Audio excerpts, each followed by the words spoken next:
anything that they can pinpoint as a reason for denying you is what they are looking for. And so for you, anything that you can do to ensure that you get your USA F1 student visa is what you should do. So if you're not that person that is used to looking into people's eyes during the period where you are rehearsing and researching and doing your mock or trial interview with your accountability partner or someone that you have chosen, is a time where you need to ensure that you practice it at all times.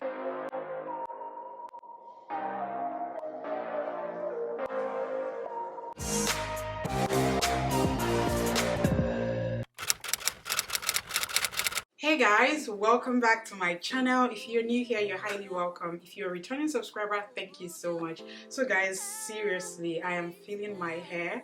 Valeen is back. If you know me, if you've known me, you know that this is my signature hair, this is my signature look. I went into the world, but now I have been saved. I am back because winter is coming, so my sense is back. So guys, hello love, welcome back to my channel. So the next thing that you have to do, we're going to be talking about what you should be doing on that day of the interview. Now, what you do on that day of the interview is like 50% to you, bagging your USA F1 student visa. The one we talked about in the first category is like another 50%. So that 50% and the 50% of during would definitely, help you achieve your goal. And so what are these things that you should do on the day of the interview? First, you need to wake up very early and ensure that you've prepared, you've rehearsed a day before, the night before to that day, so that morning you're fresh, you are very enthusiastic, you are up and ready. And ensure that you sleep early the night before so that you wake up pretty early and be punctual. Being punctual is very important because you must have chosen a particular time for your interview. So if you chose a morning time or you chose the afternoon time, ensure that you go there at least 2 hours before. Please ensure to go there. In my opinion, I feel like you should go during the morning because it's a lot, everything is fresh. These people are just awake, they are just about to start their day, and that's what you want, but during the day it's like a lot of things have happened. You can still go in and get your visa, there's nothing attached to it, but for me, I feel like when I'm going for such interviews, I'd rather go in the morning and I'd rather go very early. So ensure that you are punctual, you go there at least 1 hour, before your interview time. So the next thing that you must ensure that you do, please wear your garment of confidence. And that confidence doesn't just come on that day. You have to be rehearsing, you have to be practicing, like I said earlier, to be able to build that confidence on that day. You have to know who you are, understand yourself, and know that this is a do or die, this is your life we're talking about. So the confidence must come. So wear that garment of confidence wherever you can get it.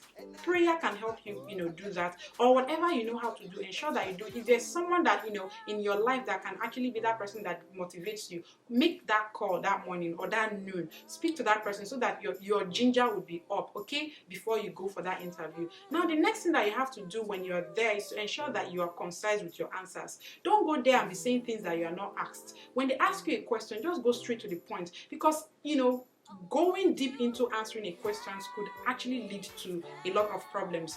They would want to dig deeper. If they ask you, have you applied to other schools before? Yes, I have applied to other schools before, but finally I was admitted to the University of Alabama at Birmingham to study cybersecurity, and I'm glad that I was accepted in that school. Full stop. Don't go and say so many up and down story. No. Were you denied before?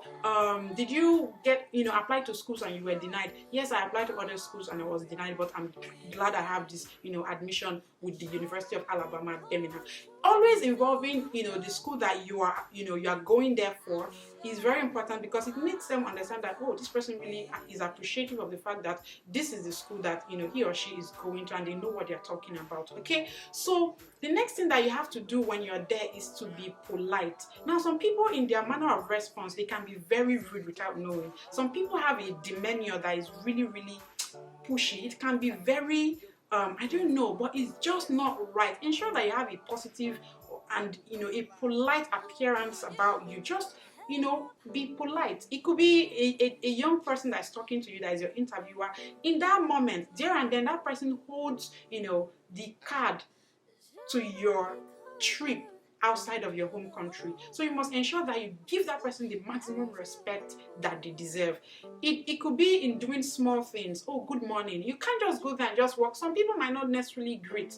you don't have to, but just, be enthusiastic, be optimistic, just be, be all, just, have just that countenance, around you that could be very inviting and make the person, if the person is having a bad day, the person will now just seeing you and you smiling again, you need to smile. Smiling is very important. Smiling would not only help you, but it would also help them, because if they were already having a bad day and then you see somebody that is just smiling,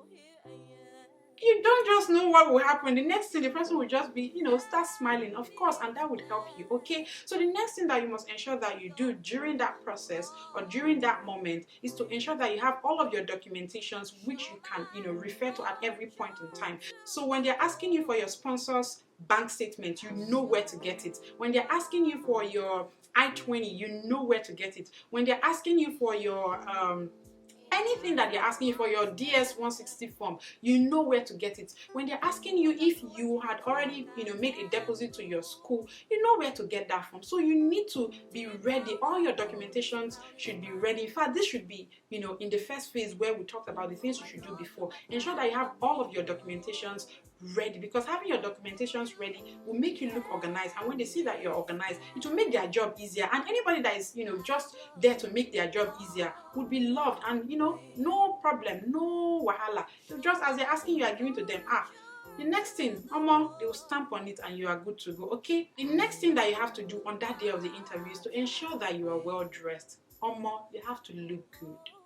Don't just go there and wear one Maria Maka, just looking unkempt, your hair is anyhow, you are looking like a yahoo boy, you are just wearing bling bling bling. They'll just look at this one from afar. They already, in fact, some of them might be angry with you that so you want to leave and they are still here.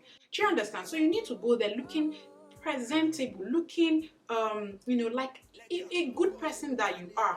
Be well dressed. If you're a lady, wear a nice dress or wear a nice skirt and a blouse. Look formal, look presentable, look nice, be smiling all the time. If you're a guy, wear a pant. And when I say pant, don't go and telling me you want to go and wear pant and bra. That's not what I'm saying. Wear a trousers, well ironed if you can, with a simple shirt, and just go there. Ensure that your hair is cut. Look neat. Look neat, okay? And then the next thing that you have to do when you are there is to ensure that you are attentive. Pay attention to the questions that you are being asked. Don't just go and be answering another question when they've asked you another question. And when you don't understand a particular question, you have the right to ask them to either repeat themselves or to make you understand you don't understand what they are talking about. Nobody's going to use that against you, because it's either you didn't hear or you didn't quite understand what they're saying. I'm sorry, ma, please can you repeat what you just said? I'm sorry, sir, please could you repeat the question? I'm sorry, sir, what are you trying to find out? Thank you. Always say thank you. Always be nice. So guys, the last thing that you need to do to ensure that you get your USA F1 student visa at once is to maintain eye contact. Now, maintaining eye contact is very important, because as an individual, it tells a lot about your confidence level.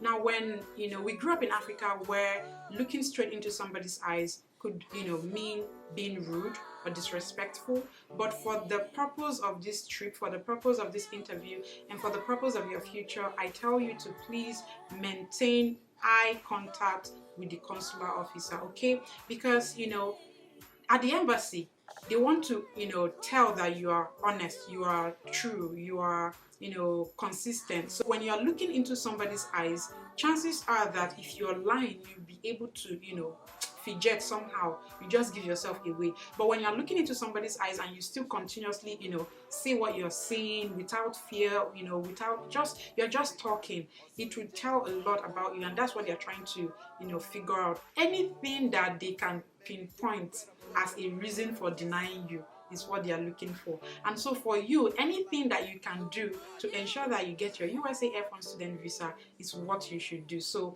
if you're not that person that is used to looking into people's eyes during the period where you are rehearsing and researching and doing your mock or trial interview with your accountability partner or someone that you have chosen, is the time where you need to ensure that you practice it at all times. So that's what you are doing, telling them that you're confident, you're not shy, you're bold, you know what you're saying, you know why you're there. Okay, so guys, I hope these tips have been helpful so far, and if you enjoyed my video, if you enjoyed everything that I've been saying so far, please, just give this video a huge thumbs up, and don't forget to subscribe down below, turn your notifications bell on, and choose the all option so that you're the first to get notified once I upload any of my content. Okay, and guys, do well to check through my channel. There are other videos already uploaded that will be very helpful to you as well in your journey into coming to the United States of America or anywhere outside of your home country, because that's what this channel is about. And if you want to reach out to me, feel free to reach out to me on all my social media platforms, or check the description down below